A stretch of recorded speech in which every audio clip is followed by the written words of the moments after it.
Family issues. You know, we all got them.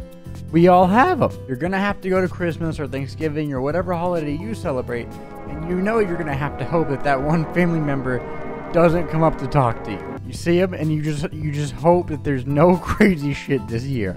And let me tell you, buddy, there's gonna be. So imagine all these family issues that you may or may not be having, and then make it God's. That's pretty much Hades 2. Thanks for watching. In the first Hades, you play as the son of Hades, Zagreus, who is on an epic quest to go find his mother. He's really just a fellow Sigma, like you or me. That being said, Hades 1 is a damn good game. You should go play it if you haven't already. It's phenomenal. Now in Hades 2, you play as Melanie, or Mel. And in this one, you're trying to save your family from Kronos and his besiege upon Olympus, which is a much cooler setting for me, I think, and I enjoyed this one a lot more in terms of story. You know, as it would appear, Melanie is also a Sigma. That being said, you go on this journey and you encounter some new bosses that are really fucking cool. You know, if you're not here for a very long video and you just want the basic cut down of Hades 2, I'll give it to you right now. Hades 2 is a pretty goddamn good game and you should go play it, although it's not finished right now and you probably shouldn't expect it to be till probably 2025. That being said, I still love the game and enjoyed it, and it has all of the characteristics of the first one and character. So, if that's what you're here for, go play Hades 2, it's a fun time. But if you want a more in-depth look, that's what we're going to go into in this video. However, whenever it is finished in 2025, I plan to come back and review it, although by that time, I'll be a menace to society because I'll be 21 and have my driver's license. I'm going to let you put those two things together. So let's talk about Hades 2 in its current state. I really hope that you enjoy the video, and if you do, my name is Cambrodia, and please subscribe. Now let's talk about some goddamn games. Oh my god. Hades 2 is much like Hades 1 in the fact that it is a roguelike where you will die over and over and over again to make progress. Obsessing over certain boss moves, their move sets, how they behave, and learning that every time you go out. Now let's talk about how kind of the game works. You play as Melanie, the daughter of Hades, as I previously mentioned. Then you'll spawn and kind of get to go around home base and the camp that's set up there and meet all the characters that you're going to become familiar with in this game that are your allies. After this point, you'll go into the next section and you'll see a button that says Meditate. Now whenever you open up this menu, which is it's much like the first game and I really like it, you'll see all these cards that you can choose from. Now, whenever you look at all these cards, you'll see that there's buffs and kind of different upgrades you can do to these to make your life a lot easier. Now, once you select the cards you want, you can also upgrade the amount of cards that Melanie can actually have equipped at one time by upgrading it with certain material. But if it's your first time going out in this game, then you're not really going to have a lot of cards or a lot of slots to use, so you'll use the basic ones and then go out. After you go through these cards, you'll be able to select some weapons, but not all of them are unlocked at first. For the first 2 hours of the game, I really only used the staff that was available, and I loved it. After you select this weapon, you can then go over to my GOAT, Skelly, and practice your moveset. Commander, though it falls to us to keep... I'm most appreciative of both the offering and of the sentiment, and I summarily shall do my part. Behold, the lucky... But after this, you can go down and do your first run. Now, as I said, in this game, you're trying to defeat Kronos. You're trying to get through all of his goons and get to him. And there are 4 distinct levels to this pathway. Now, the reason I say this pathway is because there's actually 2 pathways this time instead of 1. I know. Big fucking deal. However, you can't access the one that says go up ? Quite yet because you haven't broken the seal. That being said, whenever you choose to go down the pathway for the first time, you'll run into 4 distinct levels with 4 different aesthetics and enemies. Erebus, Oceanus, the Fields of Mourning, and Tartarus. Now the first one, Erebus, is really not that hard. It is a dense forest in where you'll encounter some of the easier enemies. Besides this one fucking blows and I hate her. But after you clear each stage, you either get a buff from one of the gods or maybe money or some kind of material. Now these buffs from the gods is kind of how you build your character up and kind of build your character your own way. You can get a buff from Poseidon, Aphrodite, Demeter, Chaos fucking themselves, Hestia, Zeus. There's a lot of buffs that you can get and build your character. And this is what makes the game so goddamn fun. Oh my god. Now in each one of these stages, you'll encounter a character that you can usually talk to and get a certain buff from, each one of them being very different and so cool. Now in Erebus, the first one that you're going to see is Arachne, which I looked her up because some of these characters in these games are made up and are not from Greek mythological lore. Arachne is, And the actual Greek art for her is fucking terrifying, by the way, and the story is depressing. Go look it up. Oh my god. And it's crazy because she's so cute in the game. She's like, it's 180, wild 180. But Arachne is very good at weaving silk, and so the buff that she'll give you is armor. Now how it works is the better buff that comes with your armor, the less armor it'll generally have because it wears off after the armor breaks, giving you less room for error the better armor you pick. Let's say, for example, you pick the armor that gives you plus 5 coins every time you leave one of the stages and after you beat it. It only has 20 protection because if it had 60, you would be racking up stacks like fucking the IRS. There is no way that would be balanced. Or there's also armor that could give you plus 5 arcane every second. Now, arcane is used to do special abilities with each of your weapons. For example, I use the Twin Blades of the Moon a lot, which the special abilities on it allow me to jump to a target and do critical damage on them, or I can throw multiple blades at once at an enemy dealing a lot of damage. Now, if you see the number above the character, that is how much arcana it takes to do that ability. Getting plus 5 arcana every second is pretty goddamn good. Now, if you had 60 of that, it would be overpowered as hell, but of course, it'll only give you really 20 protection because it's meant to break soon and not have a lot of room for error because it's a huge buff. However, there are much different options you can pick from. Like, for example, you can get 60 protection, but with no buff. Pretty cool. Risk reward. If you're feeling dicey, you can pick the better buff with lower armor, and if you feel like you haven't quite got that boss yet, you could pick the better armor because maybe you don't feel quite confident that you can dodge all their hits and take that much damage. Which I love because you as the player get to pick the risk reward you want to take. Fucking good game design right there. Love that. Thank you, Supergiant. But it's not only tied to a risk reward aspect, it could be also tied to what kind of build you're doing. Because there are certain things that make your abilities take more arcana, but they do more damage. Which is also cool because you can build your character in any way you really want to. We call that fucking player freedom around here, dude. And I'm all for it. But while you're also going, you'll see this symbol occasionally. And if you're from Hades 1, you know exactly what this means. And it's cool because it's a fucking shop ran by a guy named Karen. And Karen is a cool-ass guy. You'll go in there and talk to him, and he just kind of makes groaning noises at you. But he's the ferryman of the underworld, and he leads lost souls to whichever area they need to go, which is really cool lore-wise. But other than this, any gold that you can have, you can trade to him for certain abilities. These items are completely randomized, but there is typically 3 kinds of different items that you can buy. God's buff, a health item, and then maybe a upgrade for one of your previous abilities you already have, which are represented by these fruits. These little fruit guys. But eventually, after you go through all this and you progress through the stage, you'll get to your first ever boss fight. And you're probably shivering in your timbers, buddy. And you'll eventually fight the first boss fight, Hecate. And you're probably going to be like, wait, wasn't she in the camp earlier? Isn't she supposed to be helping me? She is fucking idiot. But she's not actually one of your enemies, she's an ally and she's testing you. So whenever you complete this boss fight, it doesn't say boss fight complete, it says test complete, and she allows you to move forward, saying that you are ready to go fight the tougher individual later on in the game. She's looking out for you by beating your fucking ass. She'll then drop you Cinder, which is a material that you can use later to upgrade certain things in the camp. Now each boss has a material that only they drop, and only you can kill them and farm them for certain upgrades that requires their material. Which requires you to defeat some bosses multiple times, which you're probably going to do because you're not going to get to the last level on your first or probably even 5th try. And if you do, good job.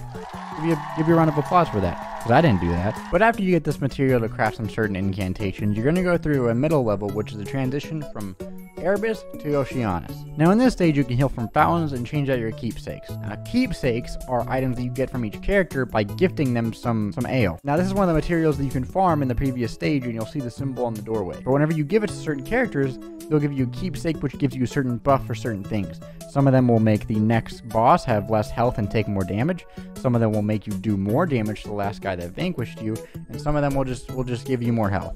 But this is probably where you're gonna talk to Cronus for the first time, and he's a creepy guy. He is not a welcoming man. He reminds me of G-Man. And G-Man scared the shit out of me whenever I was younger. But after that, you're free to move forward to Oceanus, and this is where you'll meet Eris, who says she's helping you, and then she puts a buff on you that makes you take 20%, like 80% more damage, and then fucks off. Great buff, dude. Thank you so much. Now, Oceanus has some harder enemies than Erebus, but not too bad, besides the little shark guys, and these little fuckers. There's so many of them, and they're everywhere. But this is much similar to the first stage, where you'll go through a lot of the levels getting buffs and meeting Karen and talking to an NPC, which the character in this one is named Narcissus, who is also a real Greek mythological character, and he loved himself so much that he fell in love with his own reflection. That is true. You can look that up. He's a dickbag. Just go play the game. Why are you watching this video? Leave this video, go buy the game and play it. Also subscribe. So you keep going and you fight the boss of this stage, which the boss of Oceanus is probably my favorite boss in the entire game. They're so cool. It's called Scylla and the Sirens. Oh my god, this boss fight is so... I'm not going to spoil it, but go play the game. Just you'll see what I mean whenever you get to the boss fight. However, the Fields of Morning and Tartarus work much of the same way, with their own characters to talk to, and Charon being there and different bosses. But I don't want to talk about the entirety of the game, just because then what's the point of playing it if I just say everything for you. However, I will say that every single part of the game has its each own individual aesthetic that separates it from the last level, and own characters that make it all of it feel very unique and you don't get tired of it. The main part I love about this game is the diversity of the builds that you can do, but also the progression system. I'm a sucker for a good progression system, as much as anyone is, I'm sure. But you can beat the 4 levels in really any way you want to. You can go full Poseidon, you can go full Aphrodite, which if you go full Aphrodite, much like I did, she focuses on close range damage and health buffs and making heartthrobs, which heartthrobs are a little circle that appear around you after you use a certain amount of arcana, and they blow up whenever they touch someone. Every single god has a different kind of build that you can choose from, or you can mix and match and maybe even get a duo ability that you'll pick from. Poseidon focuses on knockback damage and knocking enemies into walls and pushing them out of your way while also doing water damage. There's a lot you can do here. One of my goats, Hephaestus, will actually give you an ability that makes your weapon explode every 20 seconds every time you hit someone with it, with either your special ability or your attack. Which, if you can buff it a lot and get that cooldown to go down, it is kind of overpowered as fuck. Overall, these 4 areas behave a lot differently, and it's a blast to play through all of them. Now, eventually, whenever you get far enough in the bottom area, you'll unlock the seal to go to the top area, or the surface. Now, the top area is not finished yet, at all. It's not developed, it is not complete. So right now, there are only 2 areas that you can go through: Ephyra and the Rift of Thessaly. Now, whenever you unlock the surface, the Rift of Ephyra works differently than any other levels in the game. This area is controlled by pylons, and that's how you move forward, is you have to turn off all of the pylons. That being said, this is a central area surrounded by a lot of different rooms with different buffs that you can choose from, each of them having a kind of ball of spirits that you break open, disabling one of the pythons. But there's only 6, so you only get to pick 6 rooms. So pick wisely and decide what kind of build you do before you go into each of them. There's also a fountain in the middle, unlike the other stages where there's a fountain before and after. So once you go out of the rooms and maybe you're lower health, you can just regenerate your health whenever you want from the fountain in the middle instead of having to wait. After you disable all this, you'll then meet a boss that is very mean and icky and gross. Not a nice guy. After you defeat this boss, you can go into the Rift of Thessaly level. You might even meet a kitty that you can tame. That's right, there's pets in this game. Once you get far enough into the incantations, you'll be able to tame some pets and bring them along with you, so you're not completely alone in each of these stages, which I loved. Fuck awesome, dude. Great. I mean, I love cats. I got a crazy wizard one. His name's Ozzy. However, you can tell that the surface is a kind of late game area because all of the enemies on the surface feel much harder than the enemies down below. Especially the Rift of Thessaly ones. Oh my god. Those enemies are way harder than anything that is that is in the underworld. After I play through this area, dude, I gotta take my fucking blood pressure. It is so stressful. But the coolest thing about the surface, I think, is whenever you go to the Rift of Thessaly and you go to one of the shops there, you actually go on Charon's ship, like the ferryman of the underworld ship, and you get to see what it looks like for the first time, which is so cool. Granted, you saw a different one in the first game, but second one, it's just cool. But that's the basic gameplay loop, and you die over and over again trying to run through these different levels that are hard. But between all these runs, you'll get materials that allow you to upgrade your cards, your incantations, your weapons. And I haven't talked about that much, but this section was where I'm going to talk about upgrading all of that in between your runs. Whenever you spawn back in the camp after you die, you'll go to the middle area and you'll see a big ass cauldron that says make incantation.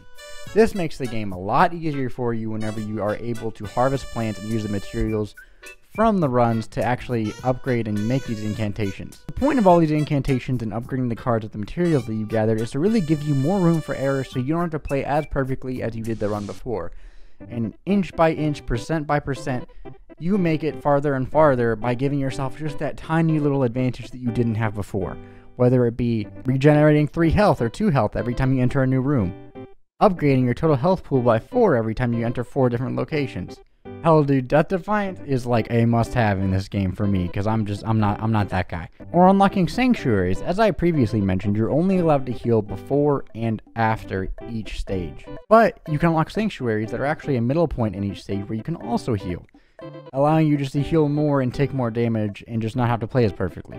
Now, you can gather these materials by using tools on each one of your runs, whether it be the shovel or the pickaxe or the fishing rod, or the Book of Sacrifices. There's a lot of different tools that are used for different things. With the shovel, you can harvest seeds and plant them in the camp to use in incantations. With the pickaxe, you can mine silver and limestone and marble to upgrade your weapons or even build the new weapons that you don't have whenever you start out. Other than that, you can get bones in your runs through completing stages with the icon on the doorway, signifying that you'll get bones as a reward for completing it. And then you can go over here to this guy with the greatest haircut I've ever seen and give him the bones, and he'll actually trade you materials for it. So if you didn't harvest it on your run, but maybe you have leftover bones from going through those locations, then you can pay for it and get it now instead of having to do a whole nother run to get it, which I appreciated a lot. Whenever you put all that together, the progression feels just at the right pace. It doesn't feel like the game gets too easy quickly, and it doesn't feel like the game is too hard for too long. I really enjoyed the pace of the progression and how I upgraded each of the incantations and weapons and materials and plants to just give myself that extra leg up, and I enjoyed it a lot, and I have really no complaints with pacing.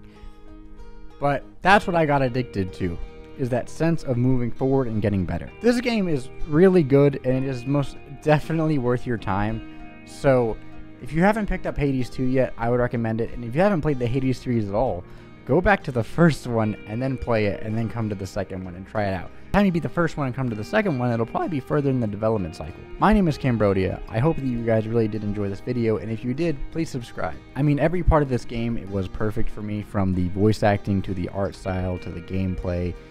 It is just a very cohesive project that you can tell a lot of people put a lot of passion into, so go play it if you haven't. My name is Cambrodia. I hope that you guys really did enjoy the video, and if you did, it would mean a lot if you could subscribe to me and maybe like it and comment. So thank you. But I think that's really all of it, and I will see you guys next time, and have a wonderful rest of your day.